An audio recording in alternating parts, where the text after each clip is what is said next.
Hello everyone, I hope you all are doing good. So आज के इस video में हम पढ़ने वाले हैं हल्स थ्योरी ऑफ लर्निंग और mathematico deductive theory of learning. So ये एक the it is also like one of the fundamental theories of learning. मैंने जैसे कि बताया था कि फंडामेंटल थ्योरीज लर्निंग की तीन है। थॉर्नडाइक वाली है, देन गथरी वाली है जिस पे वीडियो ऑलरेडी बनी हुई है, and now third one is hulls theory of learning, जिसको हम मैथमेटिको डिडक्टिव थ्योरी ऑफ लर्निंग भी बोलते हैं। So let's start learning this hulls theory of learning. तो हल्स का अप्रोच था क्या? एक तो हल का नाम, पूरा नाम क्लार्क हल था।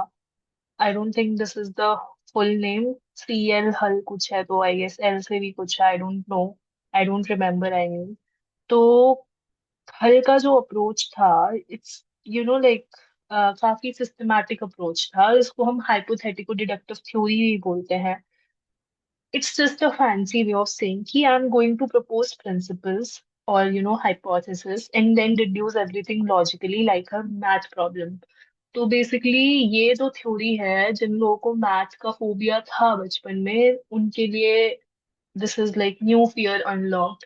ऑल्दो इतना ज्यादा डेप्थ में नहीं आता है किसी भी एंट्रेंस में इसके बारे में, या फिर even in your exams it won't be asked in that much detail.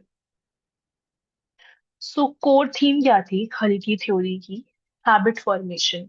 ठीक है, हमें क्या याद रखना है हल के अप्रोच से? Habit formation. हल का नाम दिमाग में आते ही एक वर्ड आना चाहिए, habit formation, which is the accumulation of experiences for effective adaptation. हल believed कि सारी जितने भी behavior हैं they come from habits, and habits come from repeated stimulus response bond, which is strengthened by reinforcement and powered by drives. ठीक है, so the whole system runs on drive से response, response से reinforcement, reinforcement से habit formation, right? Then learning is equal to, sorry, learning is also equal to drive reduction. How? This is like the main thing you need to remember. Drive से tension create होता है। Drive क्या हो सकती है? कुछ भी हो सकती है, भूख, प्यास, दर्द, ठंड लगना। You do a behaviour that reduces that drive. ठीक है, मतलब खाना खाओगे ना ड्राइव का, भूख मिटाने के लिए, पानी पियोगे थर्स्ट मिटाने के लिए, पेन हो रहा है तो पेन किलर खाओगे, ठंड लग रही है तो कपड़े पहनोगे। और ये जो रिडक्शन है, इससे हमें गुड फील होने लगता है। भूख नहीं लग रही तो अब अच्छा फील हो रहा है, तो रीइंफोर्समेंट हो गया वो, और रीइंफोर्समेंट के चक्कर में वो हैबिट बन जाती है। Like you are hungry, you will eat, hunger reduces, brain says कि दोबारा करो ये। तो अगर ड्राइव रिडक्शन नहीं हो रहा है तो लर्निंग नहीं होती है। ठीक है, तो देन अगर हम बात करें उसके बाद क्या आता है, Hull's change in traditional stimulus response notion. Hull जो था उसने गथरी का जो सिंपल कॉन्टिगिटी वाला प्रिंसिपल था, थ्योरी थी, वो रिजेक्ट कर दी थी। If you haven't seen that video you won't be able to understand this one, so please go and watch that video if you haven't already. तो गथरी ने क्या बोला था? स्टिमुलस प्लस रिस्पॉन्स हुआ, ठीक है, सेम टाइम पे हो गया, तो याद हो गई वो चीज। ठीक है, हल्स ने क्या कहा कि नहीं, बहुत सारी चीजें होती है एक इंसान के अंदर, happens inside the organism between stimulus and response। तो हल ने ये नहीं बोला, हल ने बोला कि ऐसा नहीं होता कि एक ही बार में तुम्हें कुछ याद हो जाए, एक ही बार में कुछ स्टिमुलस रिस्पॉन्स हो गया सेम टाइम पे सेम मोमेंट पे तो वो याद हो गया। इतना सिंपल नहीं होता है। हल ने इंटरवेनिंग वेरिएबल्स इंट्रोड्यूस किए। इसमें क्या क्या इंक्लूडेड था? इंटरनल प्रोसेसेस जो कि डायरेक्टली सीन हम नहीं कर सकते, बट हमारा बिहेवियर उनसे इन्फ्लुएंस होता है। जैसे कि हम भूख नहीं देख सकते, प्यास नहीं देख सकते, हैबिट की स्ट्रेंथ नहीं देख सकते। Incentive motivation, inhibition, stimulus intensity, fatigue, reinforcement history. मतलब हम क्या, मतलब इसमें बेसिकली क्या इंक्लूडेड है? ब्रेन का जो बैक स्टेज क्रू होता है ना, हर जगह एक बैक स्टेज क्रू होता है ना, जो कि सारी चीजें हैंडल कर रहा होता है। एक होता है कि तुमने मूवी देख ली, हीरो हीरोइन, राइटर की चीजें देख ली, बट पीछे भी तो लोग काम कर रहे हैं ना, जो सेट बना रहे हैं, जो मेकअप आर्टिस्ट हैं। तो वो है बेसिकली इस थ्योरी में, उनके बारे में हम डिस्कस कर रहे हैं। तो स्टिमुलस जो है वो is not directly followed by response. मतलब एक जब स्टिमुलस हिट करता है एक ऑर्गेनिज्म को, वो क्या ट्रिगर करता है? External stimulus. उससे फिर क्या होता है? सेंसरी न्यूरल इम्पल्स, जिसको हम सेंसरी ट्रेस बोलते हैं, वो ट्रिगर होगा। फिर मोटर न्यूरल रिएक्शन होगी। फिर फाइनली ओवर्ट रिस्पॉन्स होगा। तो इट इज SSRR। मतलब stimulus, sensory trace, motor trace, response. This shows that internal neural processes mediate behavior. These are basically internal processes between stimulus and response. तो हल का model at the end क्या बन गया? SOR, stimulus, organism, response. Organism में क्या included है? Internal variables. ये रिवॉल्यूशनरी चीज थी, बिकॉज इससे क्या हुआ था, बिहेवियरिज्म थोड़ा कॉग्निटिव एरा में कंसीडर होने लगा था। It brought behaviourism closer to cognitive era. For example, तुमने अपना नाम सुना, which is like stimulus.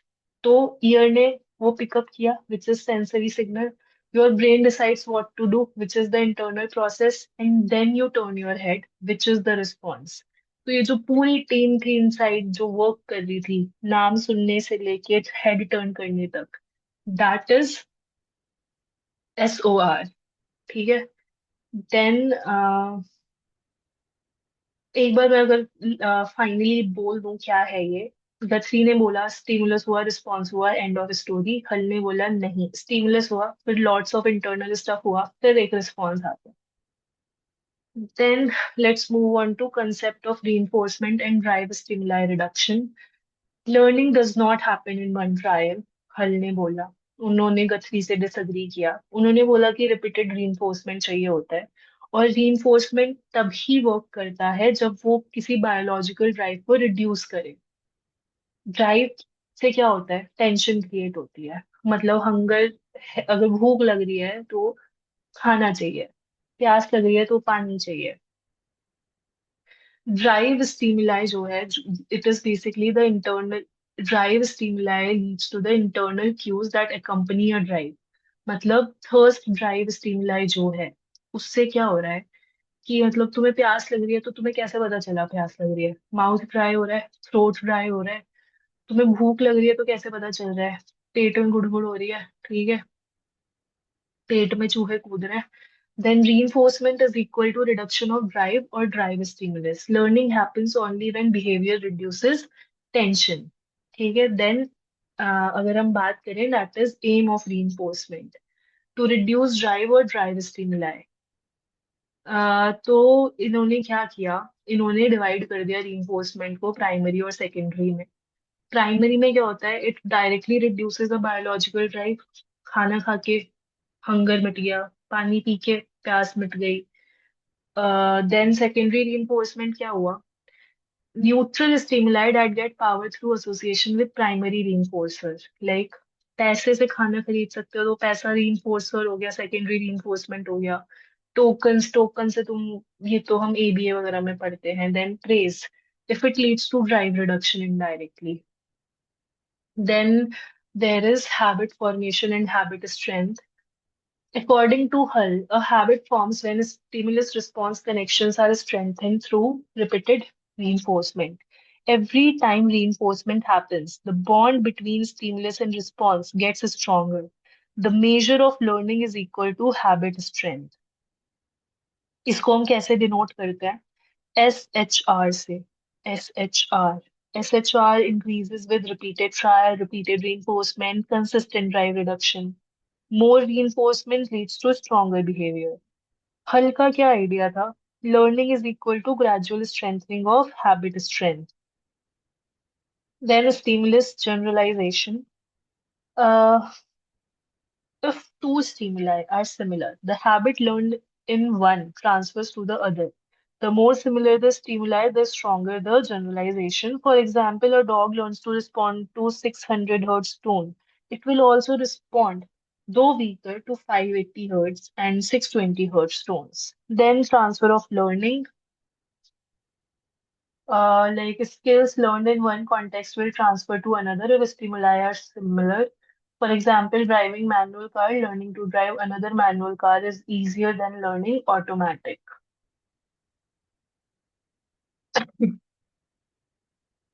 Then we will move on to reaction potential, जिसको हम SER से डिनोट करते हैं. ये हल्का कोर फॉर्मूला था for predicting whether learn response will happen और नॉट. अगर हम इसको डिफाइन करना हो तो कैसे करेंगे? It is basically the probability plus strength plus speed of making a response in a given situation. If any of these is zero, whole reaction potential becomes zero. Even if one goes missing, response won't occur. Habit strength क्या होता है? अगर हम एक एक की बात करें, SHR की चलो बात करते हैं. It is basically number of times response has been reinforced. D is drive, biological need pushing you to act. If drive is low, behavior won't happen. Then stimulus intensity, which is denoted by V, how strong or noticeable the stimulus is. ठीक है, मतलब a loud bell versus faint bell. Then incentive motivation, which is denoted by K, how attractive the reward is. A small piece of bread है या फिर huge slice of cake है. Then moving on to inhibition. Inhibition reduces the reaction potential. Hull says inhibition comes in two flavors: reactive inhibition and conditional inhibition. Reactive inhibition is denoted by IR. It can be due to fatigue, exhaustion, physiological limits. The more you repeat a behavior, more tired you get, lower reaction potential, but after rest, IR reduces. ये क्या explain करता है? Spontaneous recovery after extinction. You weren't unlearning the behavior, you were just tired. तो rest करने के बाद inhibition disappear हो जाता है और रिस्पॉन्स वापस आ जाता है. Then conditioned inhibition due to learning and experience. This is due to learning and experience. इसको हम SIR से डिनोट करते हैं. It is psychological plus environmental. For example, if a dog learns that in a certain situation not responding is rewarded, that becomes conditioned inhibition. This one doesn't vanish after rest. Then there is effective reaction potential, जिसको हम SCR dash से denote करते हैं. Hull adjusted the main formula because inhibition reduces overall reaction potential. तो अब क्या हुआ इसमें हमने inhibition को माइनस किया है reaction potential से. So reaction potential boosts likelihood of response, inhibition lowers that likelihood. Then what is momentary effective reaction potential? Uh, I'll notice something interesting. A learned response doesn't always appear in every trial. Okay? Sometimes it shows up, sometimes it doesn't, because inhibition fluctuates moment to moment due to internal factor and external noise. Hull called this oscillation effect, and it is denoted by SOR. It means random error or random momentary fluctuation. तो अब ये भी minus करना है, ठीक है? But this ये जो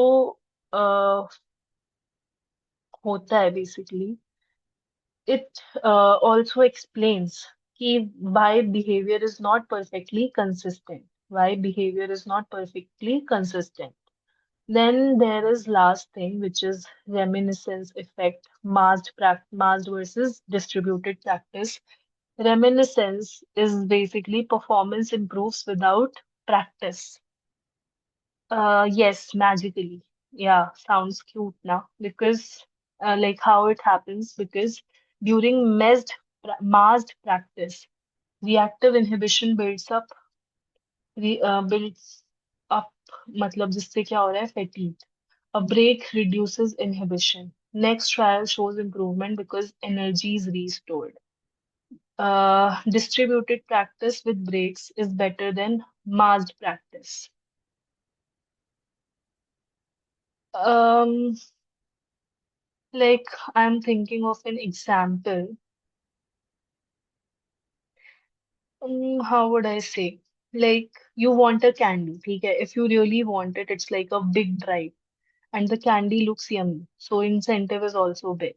Mom calls loudly, that which is a strong stimulus.